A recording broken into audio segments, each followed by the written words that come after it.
Isn't it crazy that there's people out there, like teenagers at that are capable of unaliving someone? They're in the interrogation room. They're being questioned about, what happened, if they did it. And then they start laughing. They start laughing about anything, really. Like, is anything funny in that situation? It's just insane to me. Like, look at his face in this still. What is happening? By the way, guys, finally started channel memberships. Lots of exclusive content on there. If you're interested, hit the join button below. Nobody, when they died, why are they not listening? 6 teenagers got into a car together. Only 3 made it out alive. She was still alive and stopped and said, finish her. So I shot the girl. That's exactly how it went. You're how old are you?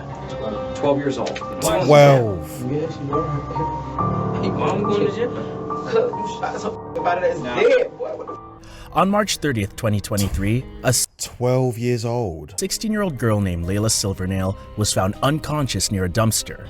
She was a teenager lying alone in the dark after a night that had started with 6 kids riding together in the same car. So, around what time did you hear?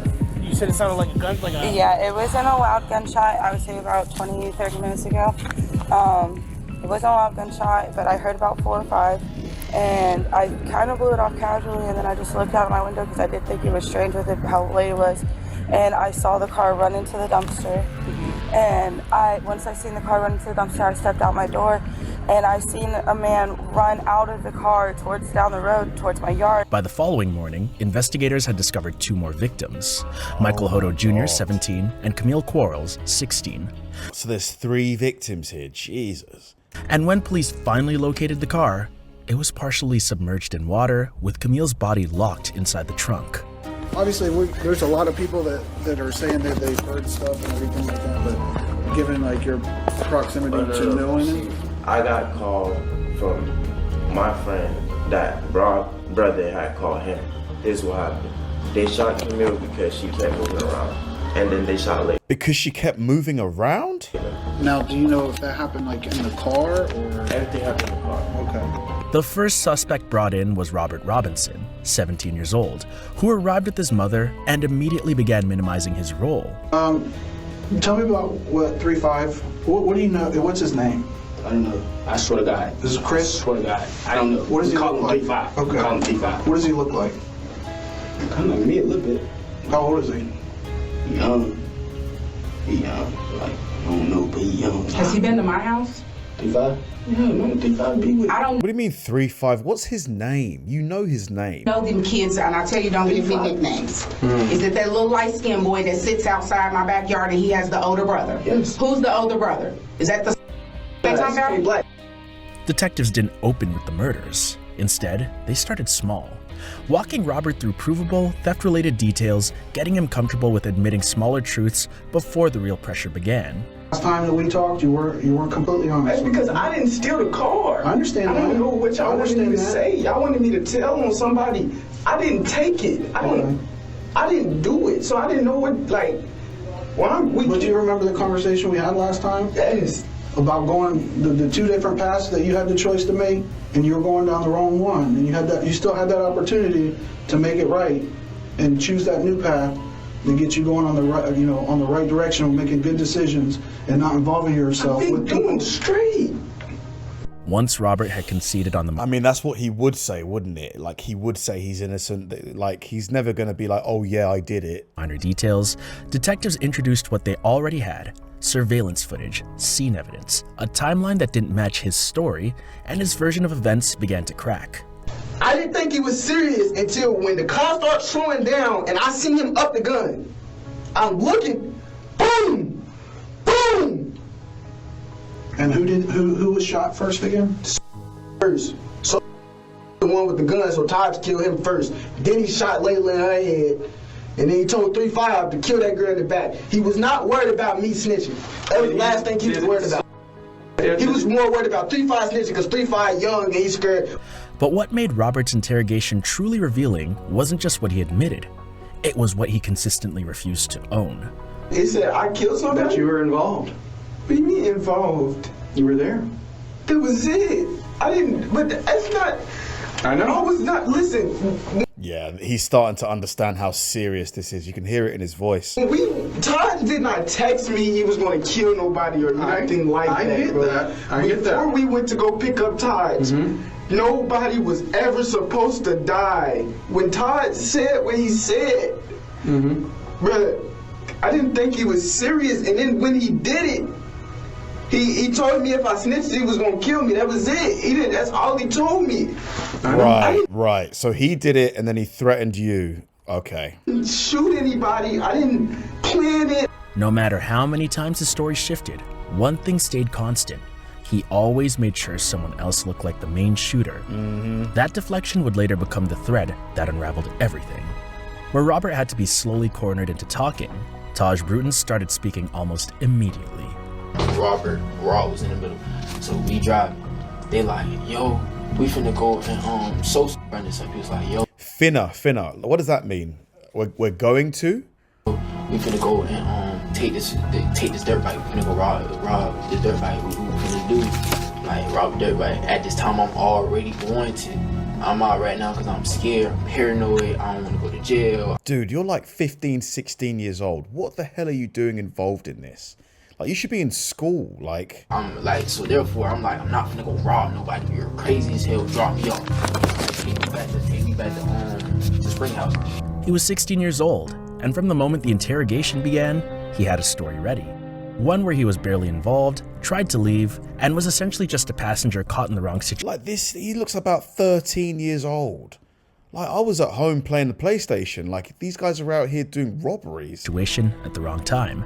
Robin and 3-5 said that you were the guy in all this. I'm not. Like I said, I'm not saying it because it's not true. This is what they told me.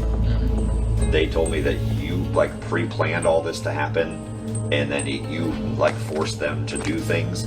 I don't want to put words in your mouth, but I also don't want to learn. But detectives had already spent hours with Robert, and they knew exactly where the gaps were. As they pressed Tahj with physical evidence and with what Robert had already told them, his story began shifting. Again. So, was in the car, did witness it. But at the same time, like I said, a lot of stuff still stands. I didn't have no gun. Never had no gun. I still was sitting where I was sitting at. Everything still is the same except I did witness it. Well, tell me the whole story one more time. Okay, so Rob, look at me. I'm gonna rob these niggas tonight, and if they don't, exactly how you say it. I'm gonna rob these niggas tonight, and if they don't go for it, I'm gonna kill them. He eventually admitted the group had gone out that night with the intention of robbing somebody, but even then, he made sure to place every critical decision in Robert's hands. Robert planned it. Robert pulled the trigger first. Tahj's confession was detailed, but it was carefully detailed. Just enough truth to seem credible, with the worst fit always pointed somewhere else. Then came the most unsettling part of the entire investigation. Christopher Atkins was 12 years old. 12. This is insane, guys. 12 years old. What were you doing at 12 years old? I guess similar to me, just hanging out with friends, playing consoles or whatever. And these kids are out here like ending people. Robert Robinson, Reaper, you guys are friends, right? I've talked to him down there, and he has been 100% honest with me and told me everything. Okay? And a lot of the things he's telling me are pointing at Christopher. Christopher's first account was vague and clearly rehearsed, but the detective quietly told him that his body language and his story weren't lining up. Describe to me what his hair looks like. Is it short? He had a ski mask. He had a ski mask. What was it? Something that with them ski mask with the eyes and the mouth holes cut out? Yeah, it was like. I'm telling you what, if somebody got in the car wearing a ski mask, I'd be like, what is going on? I mean, what did you say to him when this guy got in the car? I would, like, when he walked in, he said, He's making it up. He's just making the story up as he's going. White guy up there, he said we was finna go get some girl or something, or see some girl or something. Then he was like,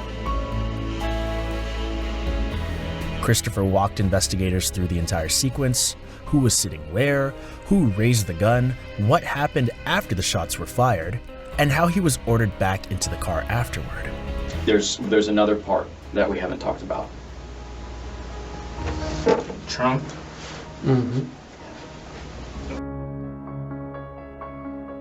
I just don't know who to believe. Like, who's telling the truth here, if any of them are? Where did he tell you to open the trunk from? Are you serious right now? A child drawing diagrams of a murder scene, filling in the details that the older suspects had spent hours trying to bury.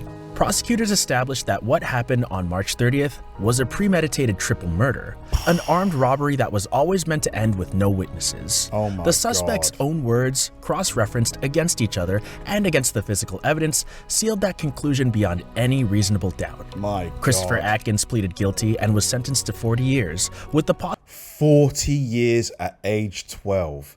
Jesus, man. What? possibility of review after 25.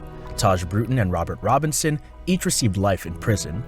6 teenagers got into a car, 3 were murdered, and the 3 who survived spent their interrogations doing everything they could to avoid responsibility for a night they had all, in some way, helped plan. Oh my God, this is unbelievable. Like, there was a scene there where they showed the ages of all 3 of those lads, and the youngest, Christopher's 12.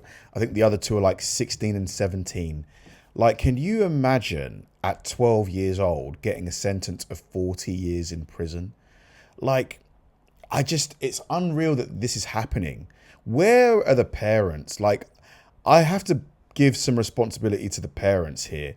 What is a 12-year-old doing at night, getting into a car with a ski mask?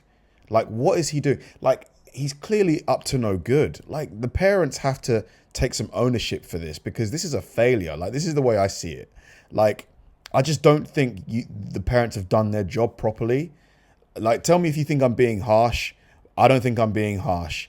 Like, 12. You've got 40. You've ended people's lives. Like, man, oh man. Awful story. I obviously feel so deeply bad for the 3 that, that their lives were ended, and their families. I just can't believe it. And the scene at the start where the kid was laughing, there's no words. Thanks for watching, guys. If you enjoyed the video, please like and subscribe. And if you did, check out this video right here and hit the join button below. See you there.